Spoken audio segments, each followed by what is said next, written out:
কি ব্যাপার গারোয়ান দাদা, এভাবে গরুর গাড়ি চালালে তো আজকার বাড়ি যেতে পারবো না। আমার বাসর তো রাস্তাতেই হবে দেখছি। ছি ছি, কি সব কথা বলে, মানুষ শুনলে যে হাসবে, এভাবে কেউ বলে নাকি? তুমি জানো না গিন্নি, অনেক কষ্টে আমি তোমাকে বিয়ে করেছি কলা, না হলে এই নিয়ে ডজন খানেক মেয়ে দেখেছি কিন্তু কেউ রাজি হয়নি। কেন রাজি হয়নি? কেন আবার? আরে আমার ছেলে মেয়েকে দেখতে হবে বলে। আমার প্রথম স্ত্রী একটা দুর্ঘটনায় মারা গেছে। কই, আমি তো এসব কিছুই জানতাম না। কেন জানলে বুঝি তুমিও বিয়ের জন্য মানা করে দিতে? এখন আর এসব কথা বলে লাভ নেই, যা হবার তা তো হয়েই গেছে। এখন সামনে কি করে সংসার করব সেটা ভাবতে হবে। আমার যে আজকে কি আনন্দ লাগছে গিন্নি, আজকে আমার মাথা থেকে একটা চিন্তা কমলো গো। কি চিন্তা কমেছে শুনি? সারাদিন কাজে থাকলেও আমার মন পড়ে থাকতো বাড়িতে। ছেলে মেয়ে দুটো একা একা কি করছে বাড়িতে, সেই চিন্তায় আমার কাজে মন বসতো না। এখন থেকে আর চিন্তা করা লাগবে না তোমার, ওদের সব চিন্তা এখন থেকে আমার। আহা, আমাকে বাঁচালে তুমি। এখন থেকে আমার আর কোনো চিন্তা নেই, কারণ ওদের দেখাশোনার জন্য তুমি তো আছো। বাড়ি পৌঁছতে আর কতক্ষণ সময় লাগবে? এই তো, এই বটতলি গ্রাম পার হলেই কুসুমপুর গ্রাম, সেখানেই আমার বাড়ি। তোমাকে বিয়ের আগে কেউ কিছু জানায়নি কেন? আমার ছেলে মেয়ে হয় না বলে না হয় আমি সংসার করতে পারিনি, তাই দাদাদের কাছে আমাকে বোঝা বলে মনে হয়েছে, তাই হয়তো তাড়াতাড়ি বিয়ে করেছে। থাক গিন্নি, তুমি কষ্ট পেও না। আমার সংসারে এসে তুমি দুটো ছেলে মেয়ে পাবে, ওরা দেখবে তোমাকে মাথায় করে রাখবে। মাথায় করে রাখবো না ছাই, একটু এদিক ওদিক দেখলেই এমন শিক্ষা দেব। কি ভাবছো গিন্নি? না না, কিছু না, আমার শরীরটা বড্ড ক্লান্ত লাগছে। ও গারোয়ান দাদা, আরে তাড়াতাড়ি করো, আমার গিন্নির শরীর খারাপ লাগছে। এই তো, এই তার একটু সবুর করো গিন্নি, এই চলেই এসেছি।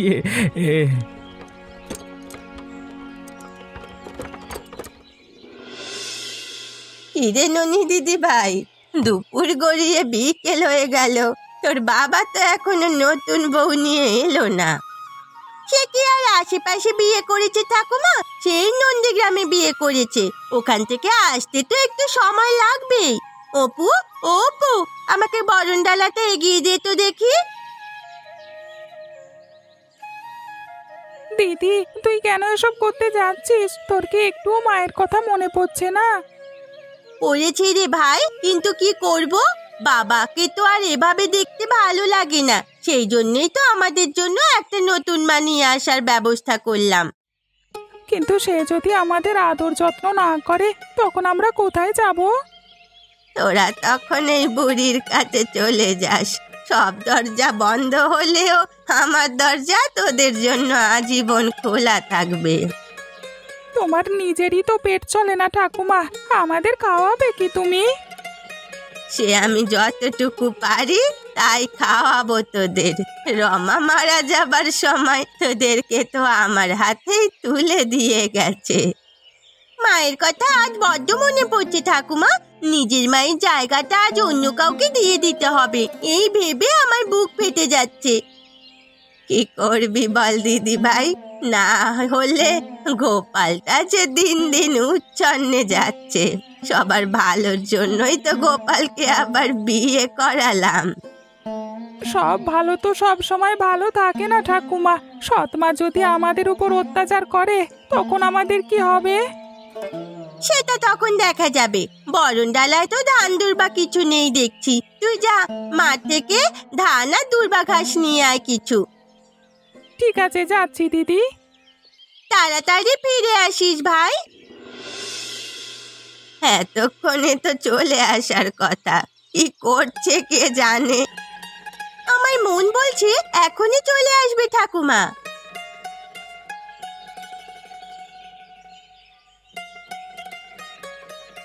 কই গো, নতুন বউ কোথায়? নতুন বউ দেখতে যে আমরা চলে এসেছি।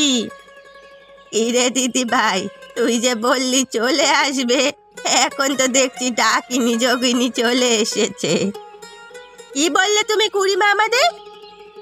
ওই আমি আবার কি বলতে যাব তোদের? তোদের কি কিছু বলার উপায় আছে? কিছু বলার আগেই তো তেলে বেগুনে জ্বলে উঠিস। আজকে নতুন বউ দেখতে এসেছি, তাই আর তোমার সাথে লাগবো না বুড়ি। লাগবে কি করে? এই গয়া যে কি জিনিস সেটা তো হাড়ে হাড়ে টের পেয়েছিস একদিন, মনে নেই সে কথা? থাক জেঠিমা, শুধু শুধু বুড়ির সাথে কথা বাজিয়ে লাভ নেই। বুড়ি সব কথায় আমাদের সাথে মজা নেয়। বাবা কমলাদি, তোমরা আবার মজাও বোঝো দেখছি। এখন তুইও কি বুড়ির সাথে তাল দিয়ে আমাদের সাথে লাগবি না কি রে ননি? না না কমলাদি, তোমাদের সাথে লাগে এমন কে আছে এই গায়ে? যা মুখ তোমাদের।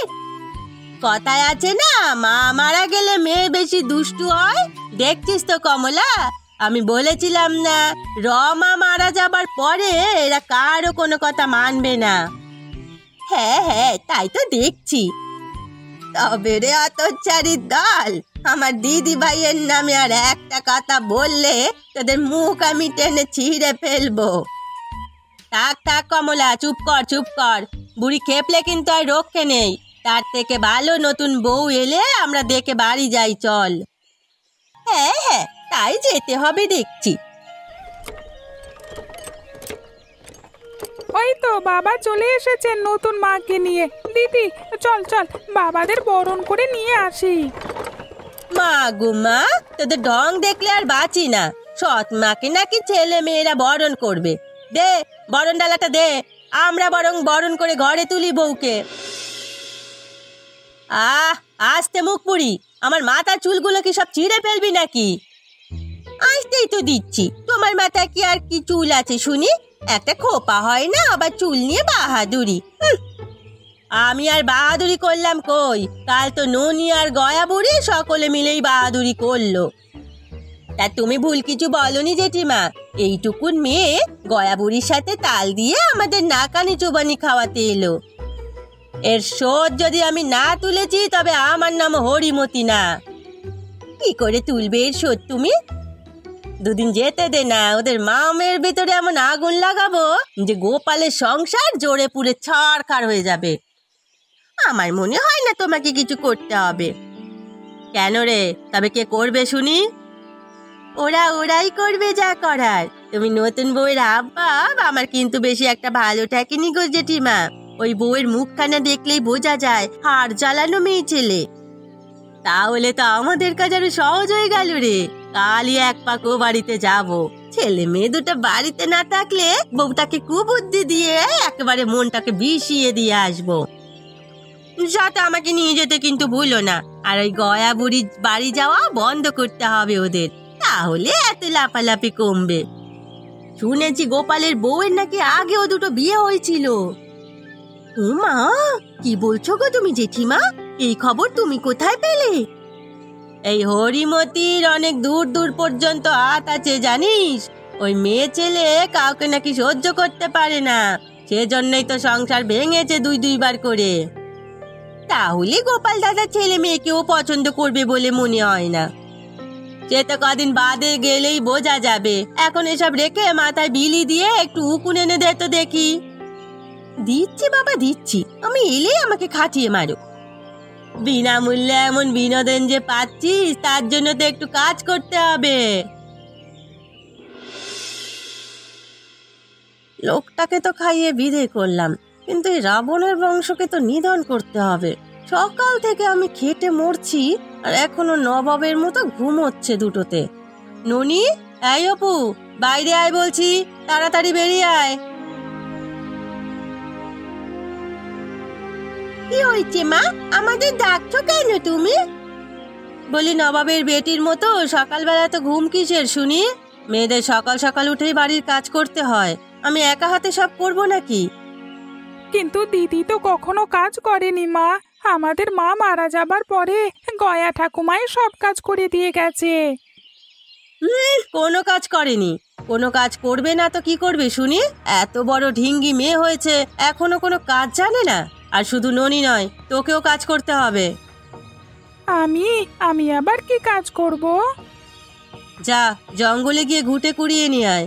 আর জ্বালানি নেই একটাও যে রান্না করব।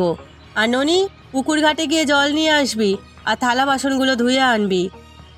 এত বড় জলের কুজোয় আমি জল ভরে আনবো কি করে মা? মাটির পাত্র হাত থেকে পড়ে গেলে যে ভেঙে যাবে। ভাঙলে আজ দুপুরে খাওয়া জুটবে না। এখন কি করবি ভেবে দেখ।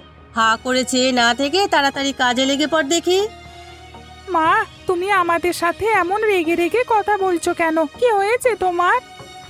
যেটা বলেছি সেটা চুপচাপ গিয়ে কর, না হলে একটা মারও মাটিতে পড়বে না।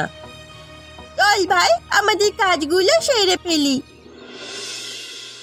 দেখো দেখি, ছেলে মেয়ে দুটো কখন কাজে বেরিয়েছে, একটাও তো বাড়ি ফিরল না। জলের কুয়ো যদি আজ ভেঙেছে, তবে এই মেয়ের মাথার চুল আমি আজ সব ছিঁড়ব।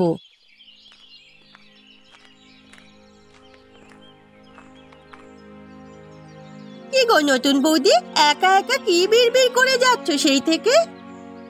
ও, তোমরা এসেছো? এসো বাপু, বসো। তা তোর সতীনের ছেলে মেয়ে দুটো কইলো? ওদেরকে তো কোথাও দেখতে পাচ্ছি না। কোথায় আবার? কাজে পাঠিয়েছি ওদের। একদম ঠিক করেছো বৌদি, ছেলে মেয়ে দুটোর যে সে কি চোপা, তার উপর গয়া বুড়ির সাথে তাল মিলিয়ে এত খারাপ হয়েছে। তাহলে তো ওদের বুড়ির বাড়িতে যেতেই দেওয়া যাবে না আর। আজ থেকে ওই বুড়ির বাড়ি যাওয়া ওদের বন্ধ। বাহ, তুই তো দেখছি আমাদের দলের লোক রে জয়া। আমি তো তোকে প্রথম দিন দেখেই বুঝেছিলাম এই দোষী ছেলে মেয়েকে তুই ঠিক শায়েস্তা করতে পারবি। আমার কাছে থাকতে হলে কোনো দোষীপনা চলবে না, মেরে হাড়গোড় ভেঙে রেখে দেবো একদম। ঠিক বলেছ বৌদি, দাদা যখন বাড়ি থাকবে না, দাদার সামনে এমন ভাব করবে যেন ওরা ছাড়া দুনিয়াতে তোমার আর কেউ নেই। আর গোপাল তো সারাদিন বাড়িতে থাকবে না, কাজে কামে বাইরে থাকবে। এই সুযোগে তুই ওদের শাসন করবি। কিন্তু ওদের বাবা যদি জানতে পারে তাহলে কি ভাববে? জানতে দিলে তবে না জানবে, ওদেরকে এমন ভয় দেখাবে যেন ওরা কখনো মুখ না খোলে। সেদিন বড্ড মুখ চালিয়েছিল আমাদের সাথে, এবার বুঝবে আমাদের সাথে মুখ লাগানোর কি জ্বালা। আমরা আবার লোকের খারাপ চাইতে পারি না বাপু, তোর ভালোর জন্যই তোকে বললাম এসব কথা। এখন তুই ভেবে দেখিস, সতীনের ছেলে মেয়েকে শাসনে রাখবি নাকি মাথায় তুলবি। চলো গো জেঠিমা, অনেক বেলা হয়ে গেল, বাড়ি গিয়ে আবার রান্না বান্না করতে হবে। আসি রে জয়া, সময় পেলে বিকেল বেলা আমাদের বাড়িতে যাস। যাবক্ষণ, তোমরাও চলে এসো মাঝে মাঝে আমার কাছে। কতদিন হয়ে গেল ছেলে মেয়ে দুটো তো আর এদিকে আসেই না দেখছি। আজ একবার ওদের বাড়ি গিয়ে ওদের একটু দেখে আসবো। ঠাকুমা, ও ঠাকুমা, বাড়ি আছো নাকি?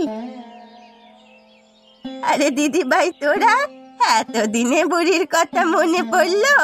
আমি তো ভাবলাম নতুন মাকে পেয়ে সব ভুলে গেছিস তোরা। নতুন মানা ছাই আমাদেরকে খাটিয়ে মারে ঠাকুমা। সে কি কথা বলছিস তোরা? তোদের খাটিয়ে মারে, আর তোরা কিনা এতদিন বাদে আমাকে বলছিস? জানো ঠাকুমা, বাবা মাংস আনলে আমাদের পাতে হাড় ছাড়া কিছু দেয় না, একটু ঝোলও দেয় না। দাঁড়া, আমি আজই গোপালকে সব বলবো। বলে লাভ নেই ঠাকুমা, বাবার সামনে সে এত ভালো ব্যবহার করে যে বাবা বুঝতেই পারে না। তার এই ভালো রূপ দেখে বাবাকে যাই বলি না কেন, বাবা কিছুতেই বিশ্বাস করে না, উল্টে আমাদের বকাঝকা করে। আমার খুব মাংস খেতে মন চাইছে ঠাকুমা। আমি কাল একটা দেশি মুরগি রান্না করে রেখেছিলাম, তোরা বস, তোদের জন্য ভাত মাংস নিয়ে আসছি। না না ঠাকুমা, এখন আর সময় নেই খাবার, খেতে বসলে অনেক দেরি হয়ে যাবে। তাহলে না খেয়েই চলে যাবি? তুমি বরং একটু মাংস আর মাংসের ঝোল দাও আমাদেরকে। কিন্তু মাংসের ঝোল নিবি কিসে? এই জলের কুচোয় মাংসের ঝোল দিয়ে দাও, তাই দিয়ে আমরা ভাত খেয়ে নেব বাড়ি ফিরে। ঠিক আছে, আমি জলের কুচোয় মাংস আর মাংসের ঝোল দিচ্ছি তোদের, তোরা বস। কাজের সময় মোড়া মুখগুলো যে কোথায় যায়, একটা কাজ করলেই হলো অমনি আবার আমার থেকে পালাতে শুরু করে। এদিকে আমি একা একা রান্না করে মরছি। জলের কুজোটা কোথায় রেখেছে? সবজিটাও তো ধুতে হবে। ওই তো ওটা। হোমা, এগুলো আবার কি? জলের কুজো থেকে মাংসের ঝোলের মতো কি পড়ছে? আরে তাই তো, এগুলো তো মাংসেরই ঝোল। জলের কুজোয় মাংসের ঝোল এলো কোথা থেকে? ননি, এই অপু, এদিকে আয় তো। কি হয়েছে মা, ডাকছো আমাদের? সত্যি করে বল, জলের কুজোয় মাংসের ঝোল এলো কোথা থেকে? কই আমরা তো কিছু জানি না মা। আমাকে বোকা পেয়েছিস তোরা? কাল তোদের মাংসের ঝোল দেইনি, সেই জন্য তোরা মাংসের ঝোল চুরি করে এই জলের পুজোয় লুকিয়ে রেখেছিস। লাগছে মা, আমার ছেড়ে দাও, সত্যি বলছি আমরা চুরি করিনি। গয়া ঠাকুমা আমাদের মাংসে ঝোল দিয়েছে।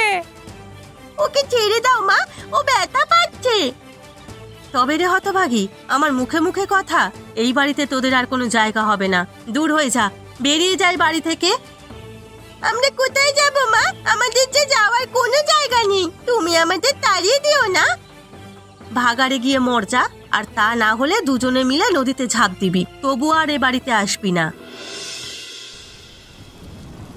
এই বৃষ্টির দিনে তুমি আমাকে ছেড়ে ওপারে পাড়ি জমিয়েছো। আমার ছেলে মেয়েদের নিয়ে মমতা কেন যে একা করে দিয়ে এভাবে চলে গেলে? এখন আমি কি নিয়ে বাঁচবো? আমার এই ধনদৌলতকে খাবে। বাড়িতে কেউ আছেন? আমরা বড্ড অসহায় হয়ে এসেছি, আমাদের একটু আশ্রয় দিন।